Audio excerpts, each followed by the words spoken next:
का, तो वहीं राणा सांगा अखंड भारत बनाना चाहते थे। अब इसी विषय पर कुछ समय पहले संसद में बयान देकर राणा सांगा को गद्दार कहा गया था। हम लोधी को हराने के लिए राणा सांगा लाया था। तुम गद्दार राणा सांगा की औलाद हो, ये हिंदुस्तान में तय हो जाना चाहिए। अगर बाबर की तो आलोचना करते हैं, राणा सांगा की आलोचना नहीं करते। दोस्तों, सिकंदर लोधी की मृत्यु ही बाबर को भारत पर हमला करने का इनविटेशन था, न कि राणा सांगा। राणा सांगा तो भारत को अखंड भारत बनाना चाहते थे। इस बात की पुष्टि बाबर ने ही खुद करी है अपने बाबरनामा में, जिसमें उसने खुद लिखा है कि पंजाब के गवर्नर दौलत खान लोधी ने उन्हें आक्रमण करने को कहा था। 80 घाव थे तन पे, लेकिन व्यथा नहीं थी मन में। ये थे महाराणा सांगा। तो आइए जानते हैं उस युद्ध की गाथा को, जिसने शौर्य और बलिदान का नया कीर्तिमान स्थापित किया था। शुरू करते हैं मेन विलन बाबर से। दोस्तों, एक बड़ी विचित्र बात बाबर ने अपने बाबरनामा में लिखी है, जो कि उसकी ऑटोबायोग्राफी है, कि जिस टाइम में काबुल में था, एक दिन सांगा के कुछ आदमी मेरे पास आए और कहते हैं कि बाबर, तू तो अपने भाई जैसा है, एक छोटी सी मदद चाहिए थी। मैंने कहा, बोलो क्या चाहिए? तो हमारी मदद कर, भारत पर हमला कर और इब्राहिम लोधी को मार दे। मैंने पूछा क्यों? उन लोगों ने कहा, हम अकेले उससे निपट नहीं पा रहे हैं। और बाबर ये बोलता रहता है कि मुझे भारत में महाराणा सांगा ने बुलाया। जब मैं पानीपत में इब्राहिम लोधी से लड़ रहा था, तो उनकी तरफ से कोई भी मेरी मदद करने नहीं आया था, इसलिए मैं इन सभी को अब सबक सिखाऊंगा। अब ये सारी बातें हैं बाबर का सफेद झूठ, क्योंकि बाबर को भारत में बुलाया था दौलत खान ने। दूसरी और सबसे जरूरी बात, इस बात को ध्यान से समझना दोस्तों, इब्राहिम लोधी जैसे कमजोर दुश्मन के लिए राणा सांगा बाबर को क्यों बुलाएंगे? उसको तो वो खुद 3 बार हरा चुके हैं। अब ये बात भी इस वीडियो को देख रहे 99% लोगों को आज पता चली होगी, क्योंकि हमें तो आज तक कभी बताया नहीं गया कि महाराणा सांगा कौन थे। आज हमारी ये हालत है कि हमें मुगलों का पूरा वंश याद है, लेकिन हमारे महाराणाओं के बारे में कुछ भी नहीं पता। ठीक है दोस्तों, जो हो गया सो हो गया, कोई बात नहीं। इसीलिए तो हम लाए हैं राजपूताना सीरीज और छत्रपति सीरीज। अब और जुड़िए हमारी राजपूताना सीरीज से और जानिए उस इतिहास को जो ना आपने सुना, ना जाना और ना ही समझा। अब लौटते हैं हमारी वीडियो पर। हम बाबर के पास एक दिन उसका सेनापति आता है, कहता है, हुजूर हुजूर, खाने को एक दाना नहीं है, शाम को चूल्हा कैसे जलाएंगे? घरवाली भगा देगी मुझे। तो बाबर ने कहा कि मेरे दादाजी तैमूर ने पंजाब पर कब्जा किया था, अब हम उनसे टैक्स लेने चलते हैं। सेनापति एकदम खुश हो गया, चलो आज का तो कुछ जुगाड़ हुआ। अब यहाँ पर पंजाब, यानी वो वाला पंजाब जो कि अभी पाकिस्तान में है, पंजाब पर बाबर ने हमला किया, चलो कुछ तो मिलेगा। इस तरह पंजाब पर 4 बार आक्रमण किया गया। वो आता था, टूटता था और चला जाता था। उस टाइम पर पंजाब का गवर्नर दौलत खान लोधी इब्राहिम लोधी से बहुत नाराज था। वो बाबर के पास जाता है और कहता है, तुझे कुछ शर्म आती है क्या? है छोटे मोटे हमले करते रहता है, जीवन में करना है तो कुछ बड़ा कर, कुछ बड़ा सोच। कुछ सोचा है? बाबर ने कहा, सीधे मुद्दे पर आओ, क्या ऑफर लाए हो तुम मेरे पास? दिल्ली पर अटैक कर, मैं तेरे साथ हूं, तुम्हारा बाल भी वाका नहीं होने दूंगा।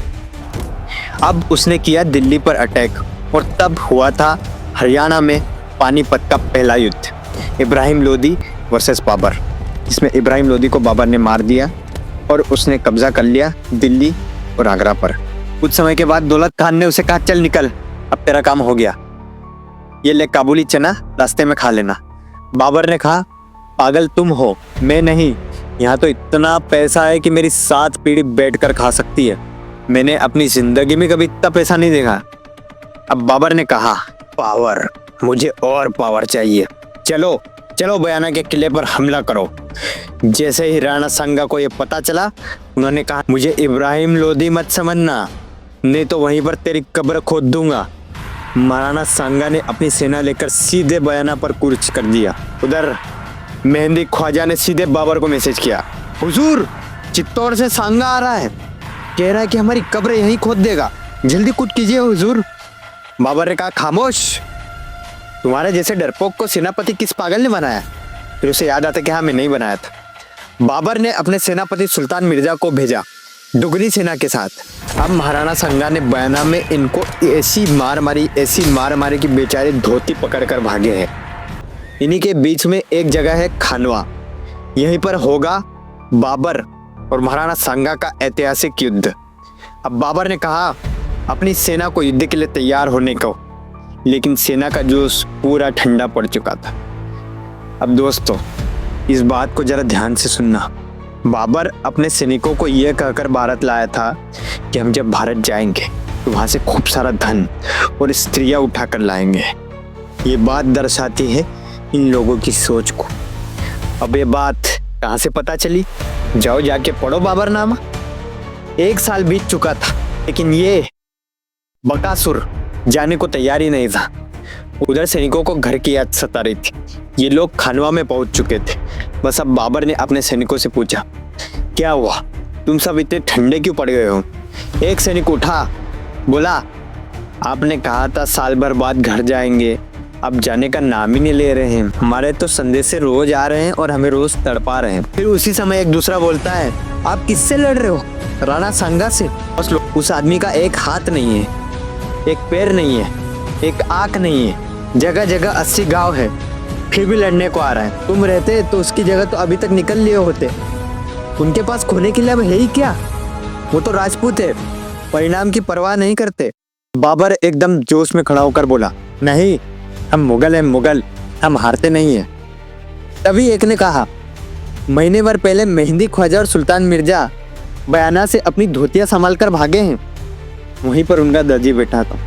हुजूर, इन बरखुरदारों की धोतियों में इतने छेद किए थे उसने कि उनको सिलते सिलते हमारे चश्मे का नंबर बढ़ गया। बाबर अब मोटिवेशनल स्पीकर बन चुका था। वो सबको संबोधित करने लगा। लगता है बाबर खुद के लिए लड़ता है। उन्होंने कहा, हाँ बिल्कुल, तुम सब अभी तक मुझे समझे ही नहीं। मैं तो यहाँ जिहाद के लिए लड़ता हूँ। जैसे उसने ये सारी बातें बोली, सारे सैनिक एकदम जोश में आ गए।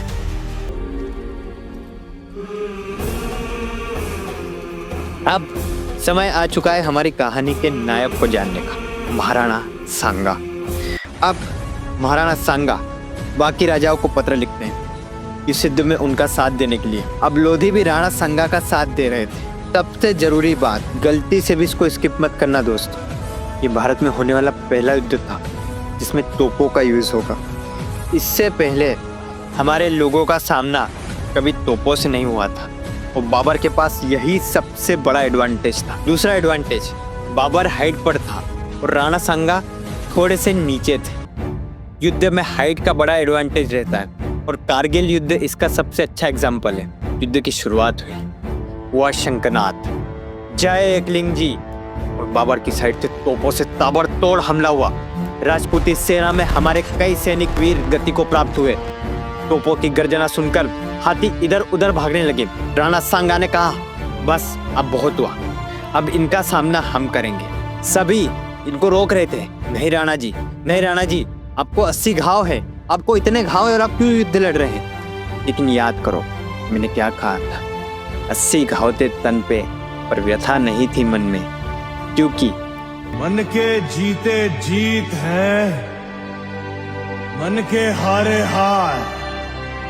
हार गए जो बिन लड़े, उन पर है धिक्कार। राणा सांगा जैसे ही सबसे आगे आए, राजपूती सैनिक महाकाल जैसा तांडव करने लगे। भयंकर युद्ध चल रहा था। मुगलों की तरफ से लगातार तोपें आ रही थी।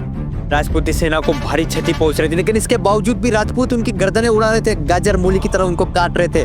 दोस्तों, अब जो होने वाला है सिर्फ भारत ही नहीं, विश्व के इतिहास में ऐसा कभी नहीं हुआ होगा और सुनकर आपके रोंगटे जरूर खड़े होंगे। है हिम्मत तो सुनो। तलवारें तोपों का जवाब कैसे देती, आखिर कैसे देती ये तलवारें इन भारी तोपों का जवाब? एक राजपूत जब केसरिया पगड़ी बांधता है तो मोह माया सब कुछ भूल जाता है। राजपूती सैनिकों ने गर्जना की, जय मां भवानी, जय एकलिंग जी, और सीधे बाबर की उन तोपों में अपना सिर घुसा दिया। उनके शरीर के चितड़े चितड़े उड़ गए। ये थे हमारे पूर्वज। ये कीमत चुकाई थी हमने आजादी की। ये आजादी इतनी सस्ती नहीं मिली थी। बाबर ने जब ये देखा तो कहा, या खुदा, इन्हें तो कुछ डर ही नहीं है। अब बाबर की तोपें कुछ भी काम की नहीं रही। का बारूद गीला हो चुका था, अब वो तोपें चल नहीं सकती थी और अब होगा असली युद्ध। तभी बाबर ने अपने सबसे उम्दा तीरंदाज को बुलाया और कहा, तुम सबको सिर्फ सांगा पर निशाना लगाना है। कहा, लगाओ निशाना। तभी एक शत्रु का तीर सीधे राणा सांगा को लगा और राणा सांगा वहीं पर घायल होकर मूर्छित हो गए। और जब आमने सामने के युद्ध में बात नहीं बनी, लगातार राजपूत इनकी गर्दनें उड़ा रहे थे, राजपूत इन पर लगातार भारी पड़ रहे थे, तब मुगलों ने धोखे का सहारा लिया और धोखे से राजपूतों को मारने लगे। राणा सांगा के मूर्छित होते ही राजपूती सेना का मनोबल टूटा, लेकिन फिर भी वो डटे रहे, वो लड़े। लेकिन इनके छल के कारण बाबर ने उस समय इस युद्ध को जीता और खुद को गाजी कहने लगा। लेकिन इस युद्ध के बाद उसे ये अच्छी तरह से समझ आ चुका था कि इन राजपूतों से हम जीत नहीं पाएंगे। इन्हें तो मौत का भी खौफ नहीं है। शायद ही दुनिया के किसी कोने में इस तरह का बलिदान आपने सुना होगा। ये सिर्फ भारत में ही हो सकता है। ये आज़ादी इतनी सस्ती नहीं है दोस्तों, इसकी बहुत बड़ी कीमत चुकाई है हमारे पूर्वजों ने। इसको व्यर्थ मत जाने दो। आज के लिए इतना ही दोस्तों, मिलते हैं अगले वीडियो में। तब तक के लिए देखते रहिए राजपूताना सीरीज। हर हर महादेव।